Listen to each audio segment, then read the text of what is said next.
Hey, everybody, and welcome to another action packed edition of the OverMark Podcast. We're your hosts, Dave and TJ. Today, we're going to be talking to you about Raw from July 28th, 2025, Dynamite from July 30th, 2025. We're bringing back Wrestler Said What because people seem to like that, and maybe a wrestler said some goofy stuff this week. What? We got the news. That's right. And maybe a special bonus segment about a potentially missing wrestler that you guys won't want to miss. As always, make sure you give us a follow on all of our socials at Overmark ENT. You know where to find it. And before we jump into it, I'm just going to say hi to TJ, welcome him to the show. And as you guys can see, we're making some changes. TJ and I put in a little bit of work. I think he worked a little bit harder than what I did. So I want to give TJ a lot of props for our new wonderful production that we've got going on this week. How's it going there, TJ? Oh, not too bad. It's funny that you mentioned that because I think I just minimized everything for like a split second when I put the mouse over something. I wanted to see if I could get Discord to come up over over top this here, and I may have did it again for a split second, but it is up now, so we're all good. So if there was that split interruption, that's the last one, two ones we're gonna have during this. But overall, everything's been good, Dave. You know, we talk every day. It's been it's actually been a pretty light week compared to. I got lucky this week because it's been really hot, and I haven't done Brutal. anything too crazy. So I find myself pretty fortunate, and I'm getting paid tomorrow, and I'm not gonna have to work Saturday and Sunday, so it'll be pretty good. Nice. Yeah, I already got done probably most of the things that I may or may not had to have done. At least outside, do some weed eating and all that. Maybe do a little bit more. We'll see how I'm feeling, but overall, everything's good. I'll throw it right back at you. You always put a lot of hard work into the show. So, this stuff doesn't just get tossed together by any means. So it's me and you versus old Al, like we always talk about, and we're gonna we're gonna. That's funny what it just did on your thing, but we're gonna beat the fuck out of Al at some point. Hook him right on out. Yeah, we're gonna put him in a chokehold, brother, and slam his nasty ass down to the bottom of the sea, dude. That's right, dude. And speaking of our beloved Hulk Hogan, I know I told you this earlier, but our wonderful listening audience out there may not know this. Governor Ron DeSantis of my home state of Florida announced today that August 1st, 2025 is going to officially be Hulk Hogan Day in Oh all of wow, dude. Florida. They're going to fly all the flags at half staff and in memoriam of Hogan. And, we're we're paying our respects to a real American and a real Floridian. Hulk Hogan loved Florida. I mean, Tampa, brother. fo- you followed his career, and Yeah, Florida. He's a Florida man. he's the reason that all the guys were hanging down in Tampa, dude. That's right. They still move down here to this day, dude. Not to be doxing people. 'Cause I don't know their actual address, but I mean even today, like Rhea Ripley and Buddy Matthews live down here in Tampa. There's a bunch of dudes and gals living in Tampa in Orlando. They love the freedom that we have in our state, and the lack of a state income tax is a good draw for people that make a lot of money. Yeah, that and people like acting wild in Florida, So it fits the wild people perfectly. You get them all in a That's group. true. You just heard them all down here. Actually, speaking of that, Florida's closed. So if you're considering moving here, folks, don't. There's too many people. It's hot. We got alligators and snakes. You guys don't want to deal with any of that. Are the alligators somehow spawns of algorithm? I don't know, but it would be nice if we could somehow maybe get alligator to fight algorithm. Oh, you think that would be something we could get going? Yeah, we could book that match and promote it. We could do the creative. Maybe we'll start up our own fed one of these days. Who knows? Yeah, but maybe we will, brother. But you want to take us into actually I'll take us into it. When we're talking about Raw a little bit. Yeah, let's go. So we're kind of changing our format on how we do this a little bit, and we're basically just gonna go through it real quick, talk about it, go through it, and do a couple little things based on it. You will see as we go along here. But anyways, We got WWE Raw here. They had an attendance. It was a sellout of 14,746 per broadcast. And they were in the Little Caesars Arena, Detroit, Michigan. This past week on WWE programming, the company paid tribute to one of the most iconic figures in professional wrestling history, Hulk Hogan, who passed away at the age of 71. We went to the live Little Caesars Arena in Detroit. The entire WWE roster stood solemnly on stage. On the screen behind them was a memorial image of Hogan that read, in memory of Hulk Hogan, 1953, 2025. Yeah, I'm butchering it. But among the WWE superstars were notable figures: Eric Bischoff, a longtime business partner and personal friend of Hogan, as well as Nick Hogan, Hulk's son, who stood with his wife during the ceremony. Yeah, Eric was pretty torn up. It's rough seeing him like that because that's his buddy. Yeah, that definitely. Yeah, that stinks, but no. What are you gonna do? But anyways, Triple H ended up leading the tribute with some heartfelt words, and he reflected on growing up watching Hogan, having the opportunity to share the ring with him, and ultimately calling him a friend. Levesque emphasized that Hogan inspired millions and was instrumental in building the global reach of WWE. He would not be standing here without him, he said. The arena fell silent for a 10-bell salute to honor Terry Bollea, better known to the world as Hulk Hogan. Immediately after, a powerful tribute video aired chronicling Hogan's legendary career from WrestleMania moments to his worldwide cultural impact.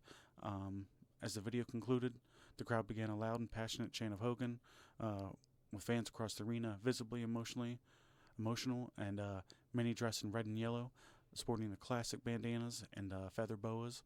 It was a fitting tribute to a man whose presence transcended pro wrestling and left a lasting legacy across generations. The crowd continues to chant for Hulk Hogan, and we see people dressed as him. So, we've talked about this over and over again, so there's no need to beat a dead horse. But Hulk Hogan, is the epitome of the American dream. He's not perfect. He's fucked up. He's done some stupid stuff, but overall, he's touched millions. He's a good guy. You find way more people that have positive things to say about him than bad. And I was a Hulkamaniac when I was growing up. Dave was too. And if it wasn't for Dave, this podcast wouldn't be going on right now. Everybody knows who Hulk Hogan is, and he's the man, and we'll miss you, Hulkster. That's right. Rest in peace, brother. Yep. Go ahead and jump us to that was a little long of the intro there, and that's because it's special. I know that we said that we were gonna shorten everything, but we just wanted to make sure that we paid proper respects to the segment and to Hogan. And like TJ said, we're not gonna beat a dead horse, but traditionally that moving forward it'll be a little quicker than that on the intro, just so everybody knows. But like I said, Hogan. So we moving on from that, we're gonna do what we're gonna be calling like a quick results rundown, and not very long. It basically just tell you what the matches were, who won them, that sort of thing. We had AJ Styles and the Kabuki Warriors, which consists of Aka, not Aka. Those are the people that'll come shut your business down. We're talking about Asuka and Kairi Sane. For the folks that don't know who the Kabuki Warriors are somehow. They defeated the Judgment Day, which was Dirty Dom, Raquel Rodriguez, and Roxanne Perez. And they did a 6-person mixed tag team match, which you don't see a lot of. Sheamus defeated Grayson Waller. Io Sky, Stephanie Vakir, Nikki Bella, and Rhea Ripley defeated the Women's World Champion Naomi, Chelsea Green, and the Secret Hervis, consisting of Alba Fire and Piper Niven, who people don't really want to see anyway. And then we had Finn Balor and JD McDonough versus the LWO, and they retained and they got the W. And then we had main event Jey Uso versus Big Bronson Reed, who he defeated via DQ because I'm sure you guys watched the show. And and that's basically it for the matches, and that's all what happened. Do you have anything that you'd like to add to that, TJ, or should we move on to the high spot, low spot deal? Nah, that's what we're doing. We jumped through it, and we're going to go ahead and move on to our high spot, which you're going to take us into first. Yeah. All right, cool. when we get into these, just because my name's listed first on some of them, we're doing it first this time. Sorry that you guys are seeing behind the curtain right now. So like, if we get to a segment where it's you go first and my name's first, just read yours first, and you know what to do. But anyway, we got a new part of the show that we're doing here, which is a high spot, low spot, where each of us pick a high spot that was our favorite thing from the show, and a low spot, which you guessed it, the worst match, segment, decision, whatever. Not going to be very long. We're going to jump into it. The high spot for me was the Hogan tribute. They did a good job paying respects to him, and not a dry in the house. And we're gonna throw it to TJ and see what his high spot was. I thought it was the Punk versus Gunther promo. The delivery from both guys was great, and it has a big fight feel. Punk was as great as ever, and Gunther's one of the best heels in the business. This is also Dave's honorable mention too. This is a pretty good promo. Both guys nailed it out of the park. I know a lot of people are like kind of like bum on Gunther, but he's the fucking man at doing what he does, and somebody's got to do it. And I feel like if the guy that's going to be do it is great at doing it, what's the problem? You want there to be a new big heel every fucking week? That's not going to happen. Strap in. This is going to be the top guy that's the heel for a very long while. Time.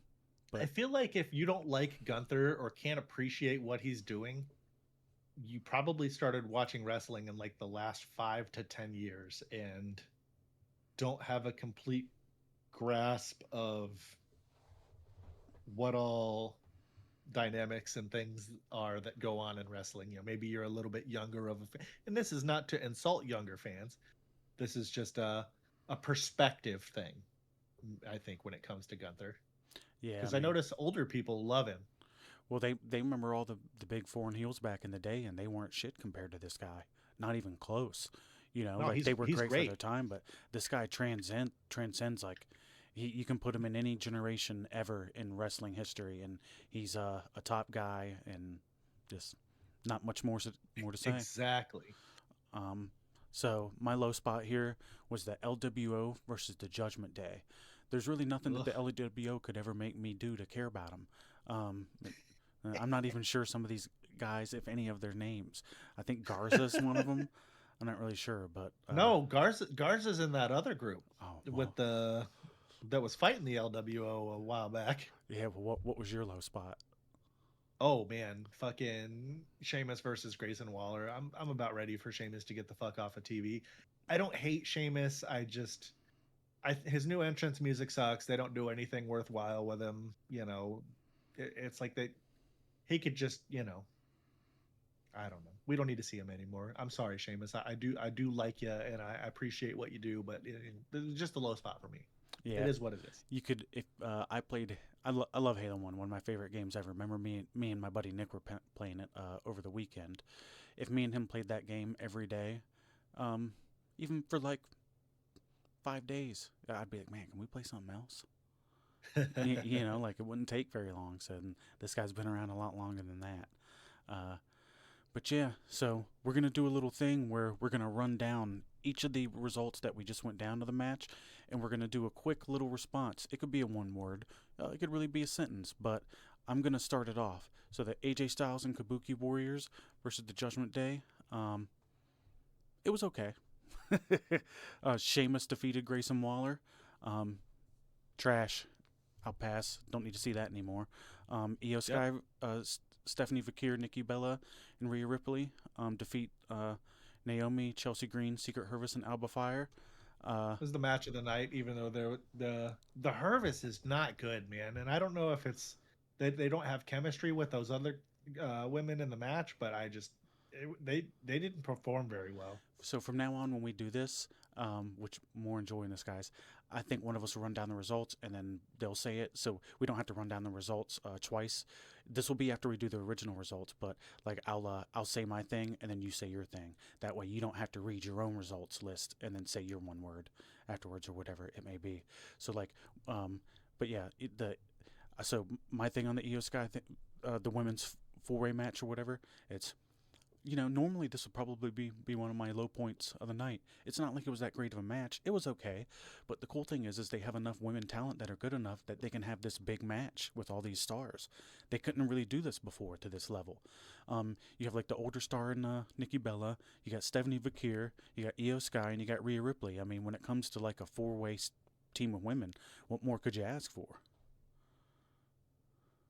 Right? It's a super over team of women. It's you got all the stars on the roster on one side. And then the other side, it's a dumpster fire.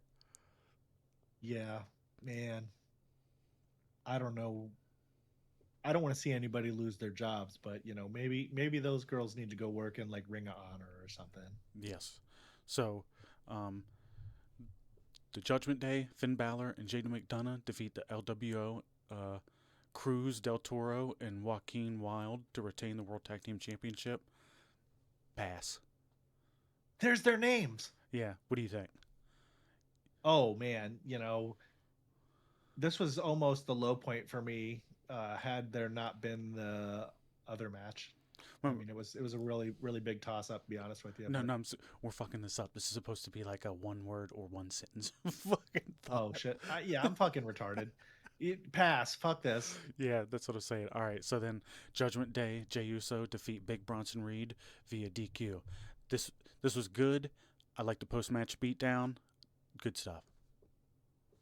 Yeah. Not embarrassing to watch. All right, cool. So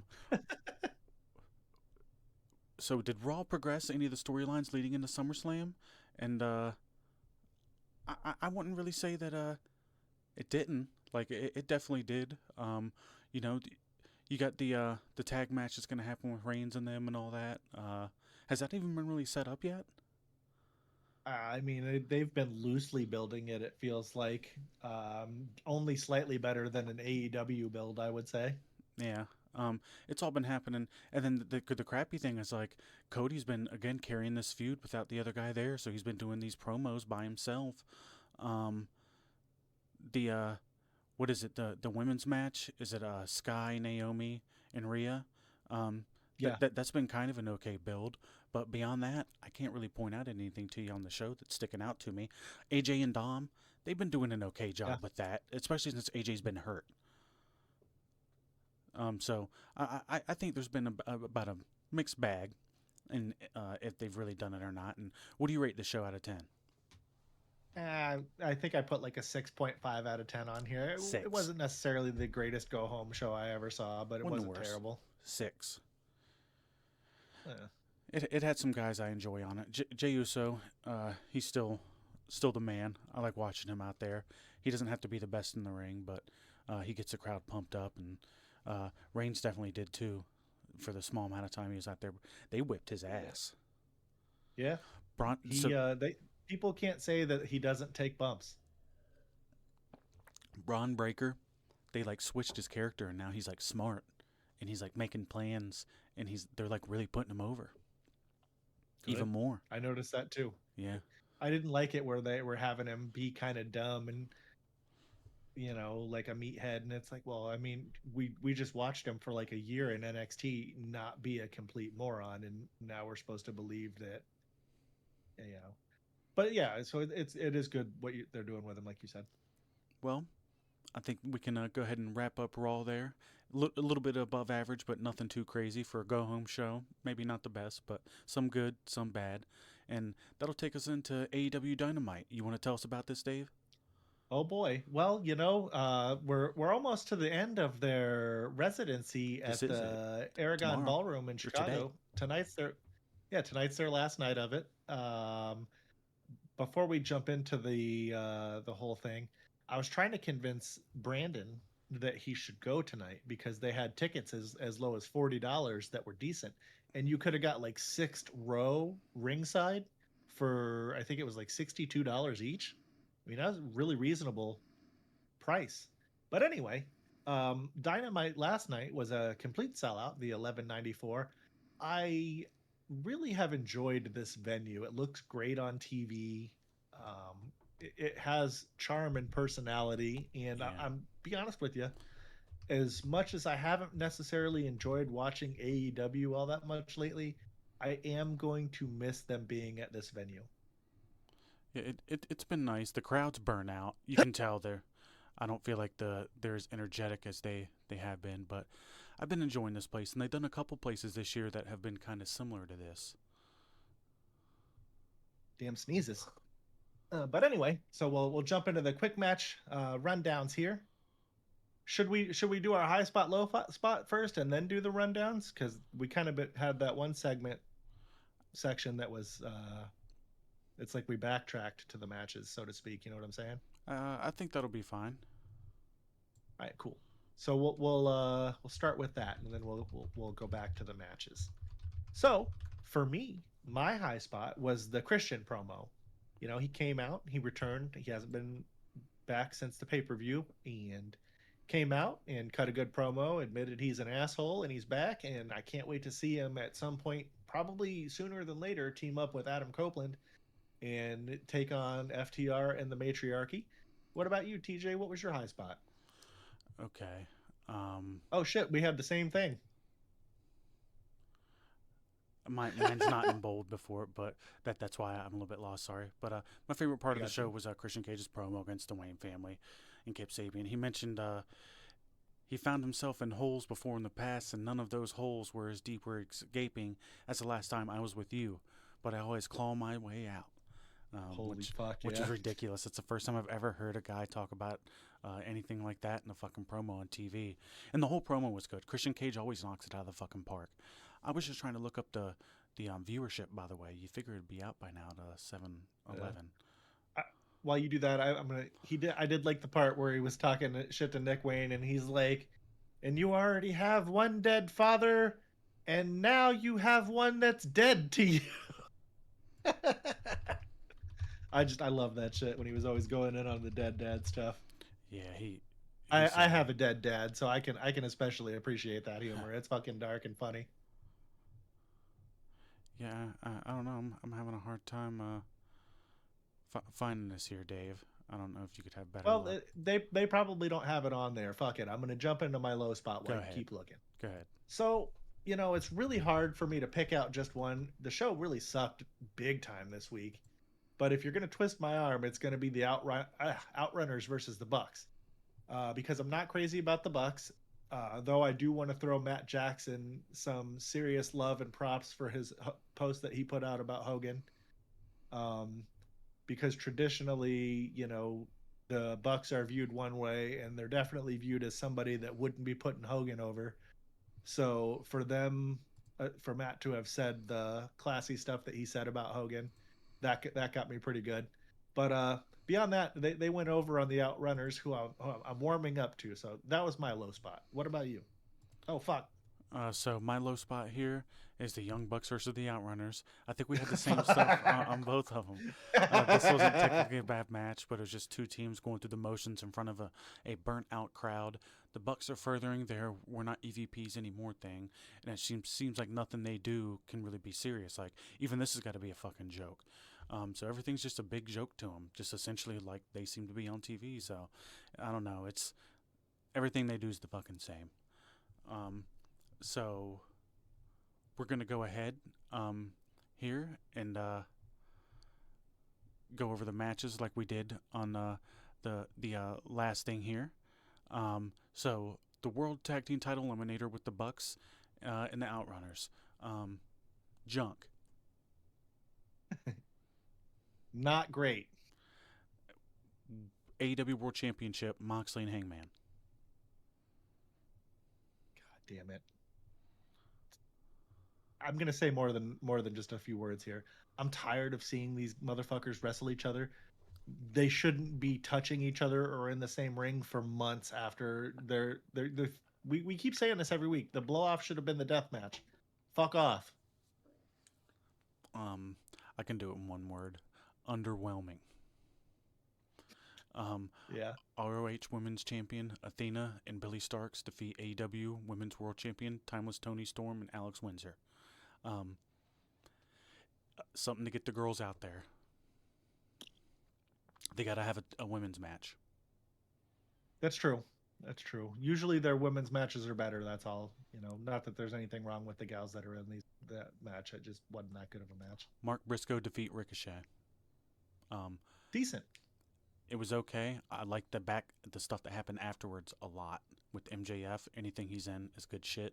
But match was okay. Ricochet, we're big fans of Ricochet's work in AEW. So overall, I think you would rate this kind of the same as Raw. Maybe even a little bit better. Maybe this is a 7. But maybe 6.5, something like that. It was it had, this is the problem with AEW. It has really good highs, but then really big lows. And the lows are what you remember more than the highs. Yeah, that's a accurate description for sure. I don't know if I would go as far as to give this a 7. I don't know. I rated it pretty low. I was thinking like 3 out of 10 at first, but maybe I'll bump it up to like a 4.5 or a 5. I don't know what I'm thinking. I'm just remembering the MJF stuff at the end, and I'm just, that's a big reason why I watch AEW is MJF at this point. So you give me MJF, and I'm usually going to be pretty happy. And he's out of the Hurt Syndicate. Yeah, tell us about that. What? The Hurt Syndicate? Them kicking out of the Hurt Syndicate way too soon. Like you messaged me earlier about. It's funny. So I think the build where they were doing the Shelton Benjamin or the Bobby Lashley and the thumbs and everybody, that probably lasted about a month, which is I feel like as long as MJF has been in that group almost. So it's like they got him out of there quick, but I'm hoping that they're going to get him the world championship by making people think that they're not partnered, and then they're going to fucking help him out of nowhere. And that's going to be swerve everybody. I really hope that's what they're going to do. But and that's what MJF would do. But until that happens, we just got to think that this is more rush booking. Maybe they just went into this with no plan, like they do a lot of stuff. And let's hope they prove us wrong, because you could have gotten way more mileage out of this. These guys were heat magnets. And this could be a great long-term story. This could have went on easily for like 3 months, 6 months. Well, having Lashley and Shelton loving MJF and kisses his ass and protecting him would draw massive heat. Nobody could touch him because he got these 2 fucking guys that just like, could you imagine, like, people are thinking, why do they like MJF? So they would be frustrated in that, and then frustrated that no one can touch him. So it writes itself. It's easy shit. You barely have to fucking be creative with this going on because you baked in the fucking protection. Yeah, exactly. And it's believable because they're 2 of the biggest dudes on the roster in terms of size and muscle mass. Well, so's their manager. And also, they're 2 of the most legitimate badass dudes on the roster. Like, both of them would probably stretch everybody else that works there. Yeah, and MVP too. He's pretty big guy compared to a lot of the guys on the roster. But yeah, so I fell asleep during the Tony Storm entrance. Just wasn't a very good show. From a lack of compelling stories to bad to nonsensical booking. You can give this Dynamite a pass. Is what my notes that I wrote on the overall thing. Yeah. Did you say yours or go? Yeah, for it? no. The show made me fall asleep twice. It struggled to watch AEW from week to week now. I really miss AEW from like 3 years ago. It felt like they were really firing all cylinders, and they were able to make me care a lot more about what was going on. We didn't need an 8-woman tag. Not that I dislike anybody in the match. I don't know. And there was an 8-woman tag on Raw that I just put over, but I'm not putting this one over. And people will probably shit on me and call me a Fed drone or whatever, but there was more of a reason to care about that match on Raw than what there is to a reason to care about this match. Is the only reason I'm being critical about it. Yeah, and we'll move on from this quick because we're not trying to have these things be forever at this point, but we just have our takes on it. We're going to tell you about them, but it's just tough because they're going to go into another pay-per-view, and this pay-per-view is going to be soft, and MJF's going to put over Hangman, and in the end, that's not going to be anything that's going to be what I'm going to want to see. He better not fucking put over Hangman. I'm tired of. That's the whole point of having these guys on the roster. If they're not going to lose to your top guy, what's the point of him fucking being over there? It's the whole point, and he's obviously going to keep going with Hangman, and that's fine if that's what he wants to do. But it's just been a proven thing over and over again. That's why I'd really like to see these fucking ratings, because every week when he comes on, it's like 150,000 people just dip. Like, Have you noticed that? Yeah, it's weird that it's not on there. Yeah, I mean, you're on my WrestleNomics thing, right? So, and normally that's the Yeah. guy who puts it on first. And then I looked on Meltzer stuff. I looked on a whole bunch of people who are usually the first people to do it, and it's not on there. And I don't know why. Yeah, I we've bet you got the that means, NXT shit up from Tuesday. dude, I bet you that means it's low as fuck. Because I remember there was a time when they were at 500K and they actually got delayed a little bit because everybody thought that there was some kind of error in the process. But let's go ahead and move on from this. We've already talked about it. Real quick before we move on, NXT pulled 675 Yeah, well, that's on on free to Tuesday. air, so but I mean that's That's still true. good for them, and I think the people that are paying them, the CW, are like really happy with this deal because they've never gotten anything close to that. Um, No, but they're doing great for CW, I'm sure. but the next thing we move on here is going to be our WWE Unreal Review Episode 1. So I think we're going to keep it to one a week, where we review the episode. So this week is going to be number 1, and we're going to talk about if we liked it or not. We're going to have a little free-form discussion, and Dave enjoyed it, but hasn't watched past 1 yet, which makes sense. I haven't either. I turned it off after number 1, Yeah, and we're going to be watching more this weekend. So then next week, we're going to on next. So I think we're gonna say it here. We're gonna commit to it. We're gonna do the Thursday Sunday schedule. that sounds good. Yeah, everybody can expect that we'll be doing like a Raw Dynamite Thursday and then a SmackDown Collision Sunday, like we've been doing. If there's a Sunday pay-per-view and it's noteworthy enough to talk about, maybe we'll crank out a special Monday just talking about that pay-per-view. But more than likely, we'll just save it for the Thursday episode if it's not like a breaking the world fucking event. But so we'll try to get this out then episode 2 next Thursday. Or Right. not. We'll see how we want to do it. But you guys can expect Yeah. us to keep going over all this. But I liked it.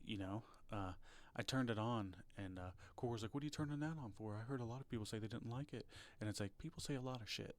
But I usually like these things. This isn't the first time they've done something exactly like this. I remember AEW did a show like this, if you remember.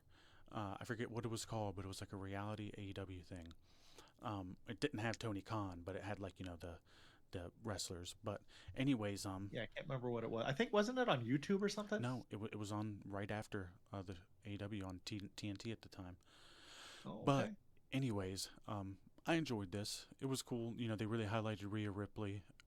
They had Triple H really breaking down the business to everybody. They showed the producers. They explained the way that they kind of structure the matches and the show, and they explain gorilla position, and they're breaking down the terms to people. I'm sure they're going to be doing that during this whole thing. But uh, I I thought it was really cool. They went over Cody because this is all right around WrestleMania and stuff. So they were talking about Cena's heel turn, and it hasn't happened on the show yet. And they were talking about how like Cody was the top guy and what that means, and they went into his house and showed Yeah. his daughter, and Bruce Pritchard did some stuff with one of the producers during the Punk match, trying to Chris rush Park. Seth Rollins, and it's just it was some really good stuff. Seems like everybody gets real handsy with Rhea Ripley. They're all hugging her a lot. But Bruce Pritchard kind of came off as like he was being a dick to Chris Park a little bit there, and it's like, you dude, like he William Regal? produced a great fucking Yeah. match. Yeah, and then Regal's like, "Oh no, you did great." And he's putting him over. Yeah, he's like, is he mad at me? He's like, no. He's like, I don't want you to beat yourself up over this. If William Regal came up and told me that, I would like every weight would be lifted off my shoulder. I'd be like, great, I did a Right. fucking awesome job.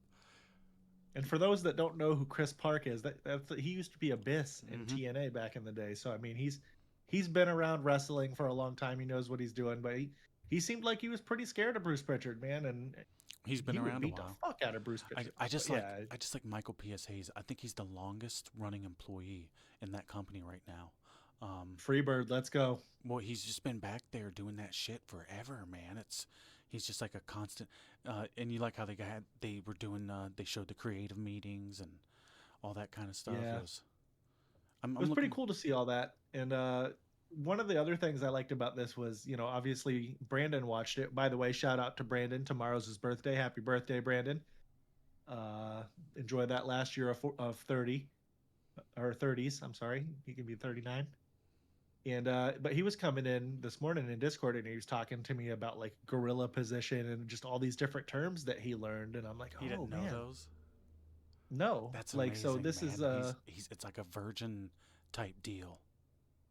yeah, it's really cool to see somebody learn this stuff in real time, and it's like being taught to them by the company as opposed to us explaining it to them. Or I don't know. I think that there's potential if non-wrestling fans give this show a shot that it could really help grow the brand, which I know sounds crazy for how big that they already are, but you could pick up a lot of people if they were willing Yeah. to give Unreal a shot and, see what this is really all. Gives you a better picture about what wrestling is about. It obviously, one of the things I noticed when I watched it is it does feel like there's a little bit of an element of to it, and obviously it's a television Element program. of what? Like some of it is a work. Like Oh, we're not absolutely. necessarily, The cameras are in a position for a reason. There's so much going on that there would never be. but it doesn't come off as like super phony or anything. It just some what take it in with a grain of salt. Some of it feels like it might be worked, like me and TJ just said, and but overall very entertaining, and that's pretty much all I got on it. When they come from the match to Gorilla, I mean that's what's happening. That's how it goes down. So I mean I don't know how much more they could really script to that. That's of course. Well, but you're going to say something anyway, so we're just going to record it. Yeah. It's yeah. I enjoyed it, and I'm really looking forward to episode 2. And overall, I'm sure I'm gonna enjoy this whole thing. But Yeah, really good job. yeah, that's gonna take us here into our wrestler said what segment, which this one's gonna be fun because it's on the most electrifying What? man in Oh, that sports was the wrong one. entertainment today. What? Yeah, There we go. there we go. But yeah, it's on the most electrifying man in sports entertainment today, The Rock. And so The Rock said that the final boss is the greatest heel professional wrestling has ever seen, an unstoppable force. There's nothing the final boss can't do or say, and becoming this version of myself has been the most gratifying decision I've ever made. Well, you haven't been around in a while, and the amount of time that you were around was pretty limited, so I'd say the greatest heel wasn't hasn't put in too much time to be qualified as that. But I mean, there's no chance that this could be something that could be a reality. I guess he's just putting himself over. I hope he doesn't think this, but um, I could say that it could probably have the potential to be one of the greatest if he was on TV every fucking year for like 4 to 5 years, but it's just impossible. I mean, Vince McMahon exists. You don't even need to go into the discussion anymore. You could break down a lot of different heels that are greater than him. I mean, but in the end, that the Rock has a greater version of a heel that he played himself. Him as a heel back in the day, like Yep. the corporate champion is a better heel character overall in the overall grand scheme of things than uh than the final boss is. Hollywood Rock, when he came back Yeah, the first time, exactly. was he Because he was was better. there. And he was Yep. way more entertaining because it was back in the day. I'll toss it to you in a second, but my final verdict on that is like you can just break off the top heel in the business, and I feel like that's Vince McMahon, Mr. McMahon, and just right there, you don't even have to go further into the discussion. Number one already exists. Rock's point invalidated. What do you think? I mean, it's. I hope he didn't hurt himself, his fucking shoulder, patting himself on the back here, because I mean, Jesus Christ, I love The Rock, but man, he's fucking delusional with this one. He was alive when there were guys like Roddy Piper and the Iron Sheik. Like him as a heel for Final Boss Rock isn't anywhere near. Like you said, the earlier heel iterations of the Rock are much better, and I would put up there with some of those great heels of all time. But I don't know. Final Boss didn't have enough time to get fleshed all the way out. Not flushed, but maybe he should have flushed it. Oh no. Um, but I don't know. I want whatever The Rock is smoking. that makes him think that that's the greatest ever? Because that's got to be some good shit. Yeah, I don't know. I guess he's just WrestleMania is going to be here before you know it, and maybe he'll even pop up for SummerSlam to try to hype something that will happen at Mania. But he he needs to come back. Remember, he gets bonuses for how WrestleMania performs. He did Yeah. the last year he was there, so you would figure like he would want to get in there, have some fun, do this while he still can. He's going to be able to do the movies a lot longer than he can the wrestling. He might now only have one more wrestling match in him. He will have a retirement match. When that happens, I don't know. There will be no retirement tour. It'll be a little, if they do, it'll just be right around WrestleMania, but um, get in there Yeah, quick. they'll start the build at the Rumble, and he won't have any matches between the Rumble and Mania, and whoever he's facing will have to jump through all the final boss's hoops to Well, get to him at well, no, no, WrestleMania, no. probably. No, he won't even be a heel. If he's doing his little retirement thing, he won't be a heel. Oh yeah, that's true. He's going to put over a heel. There's no That way that's that. when that'll be when Cody becomes a heel, is when Rock is on his retirement deal as a face. You can guarantee right now, I will bet your ass all the money that me or you might have that if he does do a retirement tour that lasts from Rumble to Mania with limited dates, obviously, he will be a face. I agree with that. It's just a Rock. You know that guy. You know how he is. Just no way that Oh wouldn't yeah. happen. But Yeah, there's no way he can't he wouldn't be able to pass up eating up all the adulation that folks would give him. absolutely. But I think that can take us into what we got going on next. It's a little bit of news, right? Oh wow. Well, It's there we go. yeah, we still got that.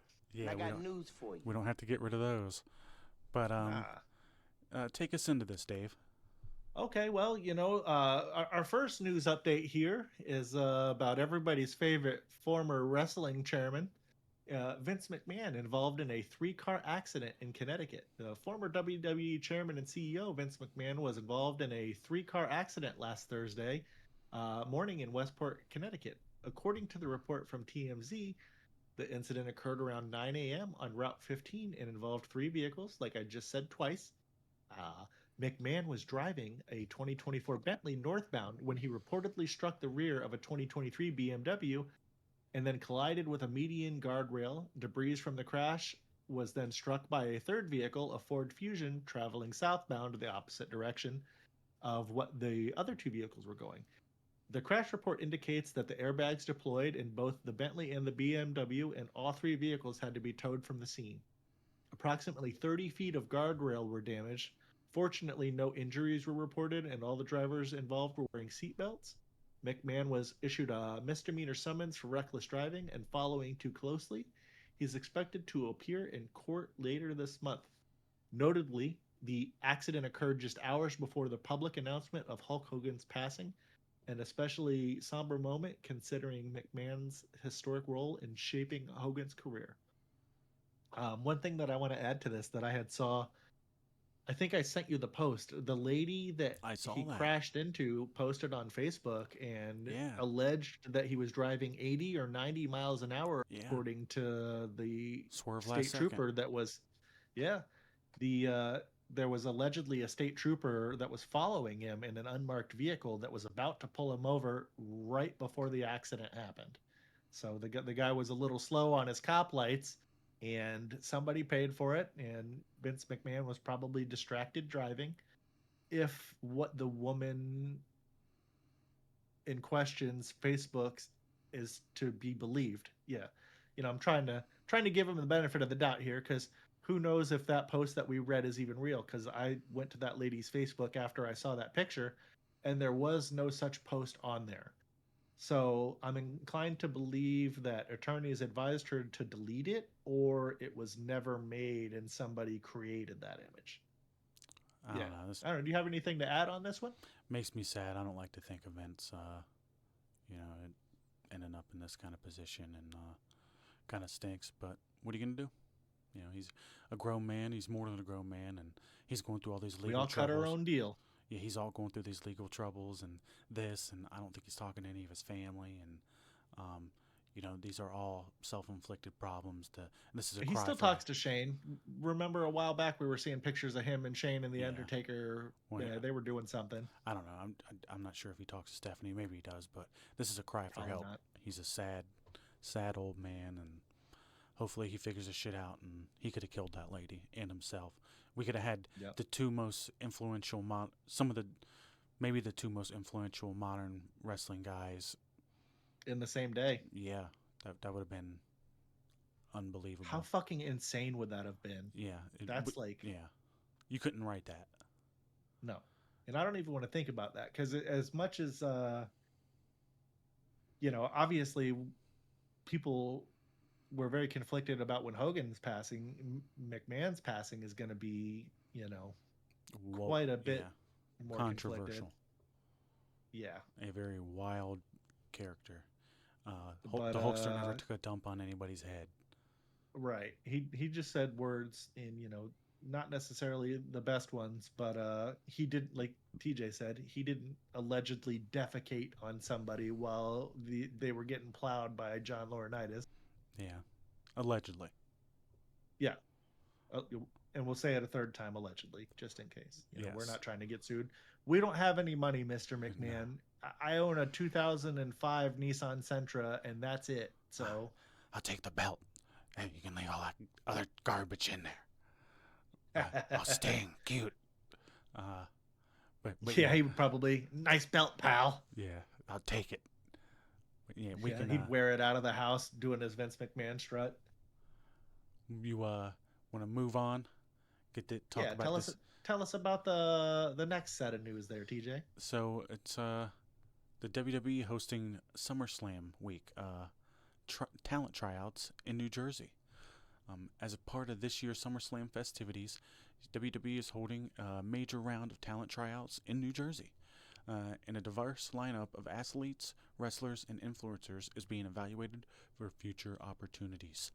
According to posts from WWE Recruit Instagram page, notable names include 7-foot-tall Ben Bishop, who had previously appeared on AEW programming, and Irish standout LJ Cleary, a familiar face on the European independent scene and fiancé of WWE's Raw, Lyra Valkyria. A report from Fightful Select further expands on the list of attendees. Golden Boy Santos and Rain Leverkusen, both of whom were part of the London tryouts earlier this year. UK talent, Omari and CBL. That's two of them. Influencer and content creator Megan Walker. Zoe Sager and NCAA division wrestler Auden Buge. Fuck, man. These names suck. But, yeah, hopefully they get better ring names than what the names we're seeing here. But the report I'm curious about this Megan Walker here. Anyway, go ahead. Egil Blank and Mike D. Vasijo, both from the previous London tryouts group, are expected to officially join the WWE Performance Center this coming September. This batch of prospects reflects WWE's increasingly open-minded recruitment strategy. While the company has long focused on NCAA athletes and those with strong collegiate backgrounds, recent moves show an expanded focus to include experienced independent wrestlers and international talent in an effort to build and host dynamic and versatile future rosters possibility. Yeah, that's about it. Not too much more to add to that. Just they're trying to get a whole bunch of people.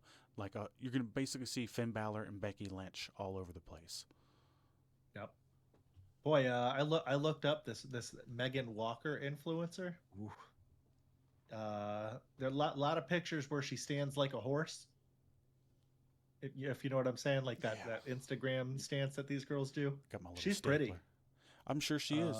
That's what they're going for these days. She's also very athletic. Yeah. So she's got 130,000 followers on Instagram. Holy shit. Yeah, a little less than us. We're at 1 point. Yeah, we got 1.2 million. Yeah, we're up there. Yeah. We get a little bit of love on there. We're big in India. But we'll move on from that. Good luck to all the folks with the tryouts. I'm sure we'll see a lot of them. Hopefully, these tryouts lead to them finding some good prospects to bring up, because it's always nice for there to be more good wrestlers to watch. I don't think anybody's going to be upset about that. And Correct. we'll move on to our next news update, My and favorite this is a one. pretty cool one. This is my personal favorite of the episode. We got Rob Van Dam shares a never before told story about smoking with Hulk Hogan. So this is pretty cool. I actually watched the video of this, and not in addition to reading news articles. In the wake of Hulk Hogan's passing, WWE Hall of Famer Rob Van Dam has revealed a personal and previously untold story that's taken fans by surprise. I would say mostly taken fans by surprise in a good way, not a negative way. There's not really upset with here. Speaking during a tribute segment this past week, Van Dam finally answered a question he says he's been asked for years, which is, who's the most famous person you ever smoked weed with? Out of respect for Hogan, RVD said he never felt comfortable sharing the story while Hogan was alive, but now he felt it was the right time to be able to speak about it openly. According to RVD, the moment happened years ago after a WWE show on the East Coast. He, Hulk Hogan, and Eric Bischoff had traveled together via private jet. After the show, Van Dam and Hogan rode alone in a limo back to the airport and stopped at a Chinese restaurant, one of the only places that was open for them to get food at the time. And then outside of the restaurant, RVD said to Hogan, "I'm going to light up a doobie, just giving you a heads up." And then to his surprise, Hogan hit him with a, "Well, light it up, brother," which is totally Hogan. Van Dam said that he hit the joint, or he lit the joint, took a hit, passed it to Hogan, who took a hit himself right there on the sidewalk. At the time, marijuana was still illegal, making the moment all the more surreal for Van Dam, who said he was stunned that someone as image conscious and globally recognizable as Hogan would join him. Not a real exciting story, RVD joked, but it meant a lot to me. While the moment may come off as lighthearted, it also shows a level of trust and personal connection between two major figures in wrestling history, one that fans would have never expected. I never expected that, and I have actually heard Rob Van Dam get asked that question before on different shows and podcasts, and he kind of just, would kind of gloss over it and not really answer the question. It would carefully just dance around it and move on to the next thing. So it was really cool. I like this story. It humanizes Hogan in a way that, you know, folks need right now. There's no way fucking Hogan wasn't smoking weed. I'm sure he wasn't Oh, high all the 100%. time, but he'd smoke if there was one tossed around, and I'm sure there's times where he brought it out himself if he felt like it. His body hurt. He's a big old guy. He liked to party. You know, he was into doing things with multiple people at once. Those things fly around then at that time. So did some other powdery substances that may have been floating, which go hand in hand with those things. So, I mean, it's pretty cool because you would have liked to smoke with Hulk Hogan. So would I. And RVD Right? did. And, nobody can ever take that away from him. And I think that's really cool. And I read that, and it just put a big smile on my face and just made me miss Hulk Hogan even the more. Yeah. Good times, man. Yeah. If RVD ever hears this, thanks for sharing the story, dog. I Yeah. appreciate you. I'd like to have you on the podcast. Yeah. That'd be cool. Maybe one day. But yeah, once we catch up in followers a little bit, we're getting there though. We're slowly growing our overmaniacs. yeah, we are. And we'll go ahead and move on to the next news update we got here. And it's Cody Rhodes reflecting on his AEW departure. So I feel like this popped up today, right? Or was it like last night? It was either last night or today. I think it might have been last night, like literally when we're going to. Okay. So Either way, it's very new. yeah. So in a new interview with The Ringer's Bill Simmons, former undisputed WWE champion Cody Rhodes opened up about his 2022 departure from AEW, a company he helped launch alongside the Young Bucks and Kenny Omega. While Rhodes has previously kept the details vague, this conversation shed light on his feelings near the end of his AEW tenure. There's clearly bad blood, but there's also clearly respect and love, Rhodes admitted. He's never talked about that. He's never mentioned bad blood before. Nope. So the way I kind of see it is, if I felt disrespected ever at WWE, that's one thing. That's the Yankees. That's the flagship of it all. I was just a number on a sheet, maybe, but feeling disrespected at something I built with my friends, I wouldn't stand for it. So Rhodes credited his wife, Brandy Rhodes, who held both on-screen and executive roles in AEW, for being by his side during the decision to leave.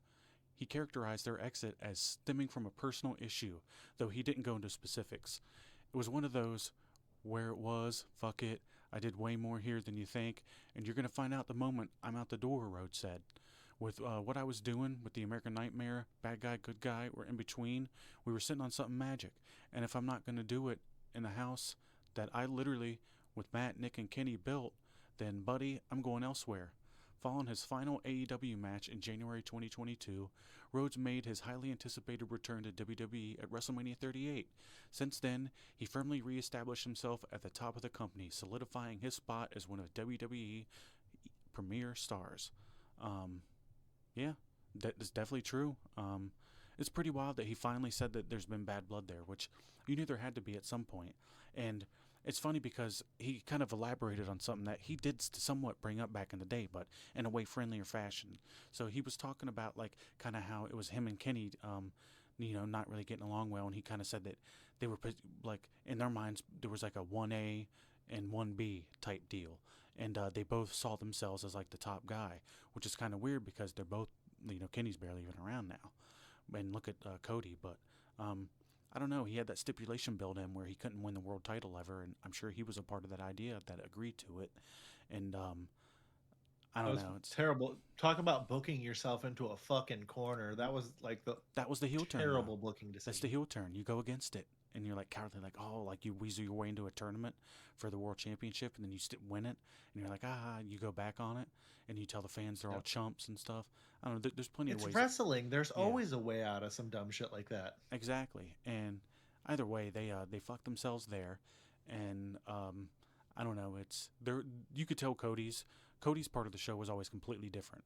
It felt like it was just you took one part that's completely different shit and put it in the middle of a whole bunch of different shit.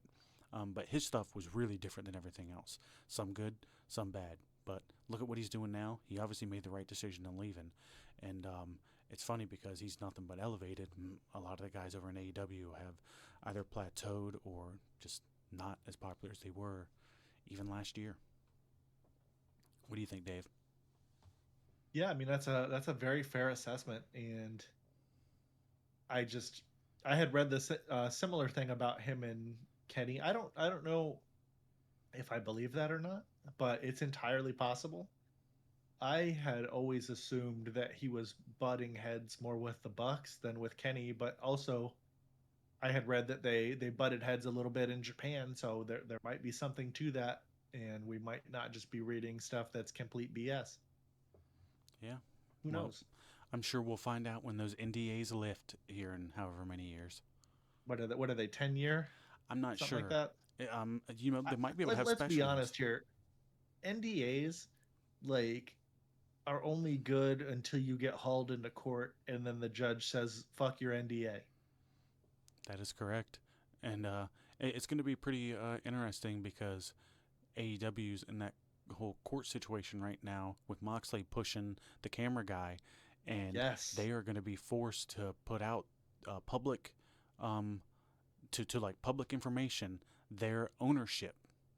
And we've always thought for a while that there's more than just Beatnik LLC Incorporated or whatever the fuck it is. That's Tony Khan's and his sister's company that own. So everybody, a lot of people are thinking that it's not them that have 100% ownership of AEW. People think that Warner Brothers Discovery has a stake in it. Some people think Dave has 3%. We don't know that for sure, and this is all alleged shit, but it should be very interesting to see who has a stake in this company. If fucking Dave has a stake in this company, man, it's going to be fucking... It will make so much sense. I know. We'll be here breaking it to you. If it seems like that's going to be happening too, even before it's broke, we'll let you know that it's probably going to be a chance that that's going to be something that's going to happen. We're not going to steer you something like wrong. That comes out and it's not like on a day that we're doing an episode, we'll probably hop on here and do a special episode because that's fairly it's big news. We can talk on that for like fucking 40 minutes. Easily, because there's a whole lot of shit to be able to unpack and break down there. Yeah, but overall, Cody good, AEW, who knows? Less good. Yeah.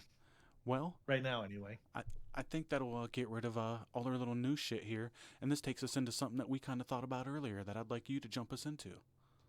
Yeah, so TJ and I were talking as we do, and we were wondering, where is our truth? After all the hubbub with our truth's contract not being renewed and then being rehired because of all the fan and wrestler backlash, it feels like we haven't seen him on TV for like 2 weeks, maybe longer.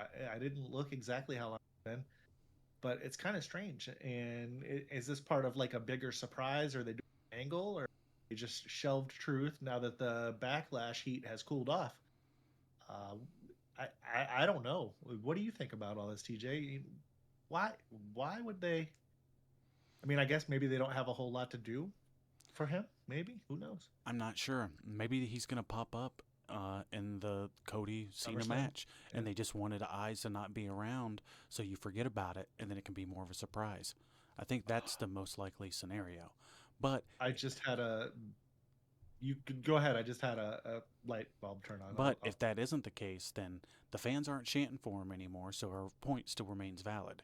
It's like they kind of like slowly, all right, we're going to make you happy, he's back, and then start showing him less, and then people just forget about it, and now they don't have to show him that much, and they can eventually, oh, you guys don't care, and then show him the door again next year or the next time they have, kick people out the door.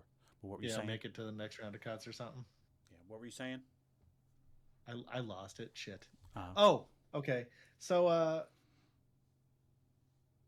like you were talking about, what if he comes back at SummerSlam? He probably, if you, I'm getting scatterbrained here, so I'm sorry, everybody. Earlier you and I talked about, you messaged me that thing where they talked about Gunther potentially being seen as final opponent. yeah. So it would make sense if maybe somehow he does lose the title here to Cody. There's some kind of R-Truth interference, and then he goes on to feud with Gunther for the World Heavyweight title. Yeah, I think that'd be good stuff. Then he puts Gunther over on his way out. Yep. Yeah, Gunther gets to look strong against somebody that is perceived as one of the greatest of all times, and that'd be a huge, huge bump for Gunther's career. Yep, that's true. Well, we'll see what happens. That's our fantasy booking here with our bonus segment that we didn't plan on fantasy booking. Yeah, well, we're gonna see, because it's like, what, 2 days away? Yeah. Although Sunday's the Cody match, right? So we won't know till Sunday on that one. Yeah. But Saturday. Who was the main event on the Saturday show? Is it? I think it's the Reigns stuff. Uso. And that's not 100% set up yet, is it? Or we'll see tomorrow. It's as set up as we're gonna get. Yeah. They'll finalize it tomorrow. Reigns will come back and whip their ass. I mean, what did he's been back twice? Something like that. I think. And I don't think we'll see him on SmackDown. I feel like it's maybe we'll see Braun and Bronson, but it's like they had them both get beat down on Monday. So if we don't see them tomorrow, then they're going to win on the pay-per-view. If we see them tomorrow and they get a beat down on Bronson and Braun, then those guys will go over at the show. I'm going to ruin wrestling for people right now, because people might not know what I'm talking about with that kind of stuff. Traditionally, if you're watching the show that airs before the PLE, Go Home Show, the Go Home Show, whoever gets the upper hand on the other person in the match that they're having on the pay-per-view on that Go Home Show, the person that was on the receiving end of the ass kicking on the Go Home Show usually ends up winning at the PLE. Simple, break it down like we're a kid. Whoever looks strong on SmackDown loses on the pay-per-view. Whoever gets their butt whipped on SmackDown wins on the pay-per-view. It's like Celebrity Deathmatch. I kind of explained it very convoluted there. Thank you for that. But you remember Celebrity Deathmatch was the same way. It's like whoever got the first hit lost, usually. There was always something to that. But I think we can wrap it up. I haven't thought about Celebrity Deathmatch in a long time. Stone Cold was on it all the time. Marilyn Manson. What is it? Something Lane. Mills Lane. Judge Mills Lane. Yeah, a whole bunch of guys. But maybe we'll talk about that sometime soon. Yeah, that we haven't So done bad. a deep dive reach back episode, I think, since our first episode where Yeah, we talked about the end of Nitro. So that might be a thing. yeah, People might want to maybe. hear about Celebrity Deathmatch. There's a lot of millennials out there and Gen X folks that definitely remember that shit. Absolutely. But I feel like that being said, we can go ahead and wrap this episode up here. So we're gonna do the next the day after Dynamite. Hmm. Well, no, that I don't. I didn't edit the end part. Sorry everybody. Sorry TJ. No, I'm a retard. The next thing that we're gonna do will be Collision and SmackDown and SummerSlam. Yeah, yeah, that's what we're gonna be doing. And what day is Yes, that gonna be? Sunday. Sunday. And then that means that Sunday, the night of, is gonna have to be on our next one, which will be no problem too. So we're Yeah. gonna have a lot of wrestling to talk about. Maybe we'll do an extra one to catch up or Well, something. if the Sunday PLE is really good and like some crazy shit goes down, we might crank out like a Monday, just like a short where we just come Yeah. in here and talk about that for like 20 or 30 minutes and then fuck off. All right. Well, we'll see. We'll figure it out. But I appreciate you, Dave. Like always, we're doing this thing, and we got these people that hopefully we got listening that we're entertaining a little bit. So we appreciate you guys if you listened. We're gonna have a new Overmaniacs, yeah, brother. we're gonna have this new song for you guys to listen to at the end too, just like we had the intro. But check out the social media at OverMark ENT. What on whatever may be out there, and I'm signing off. So you go ahead and say bye to the Overmaniacs, Dave, and we'll get on out of here, and hit that music. See you guys later. Have a good rest of the day. Peace, guys.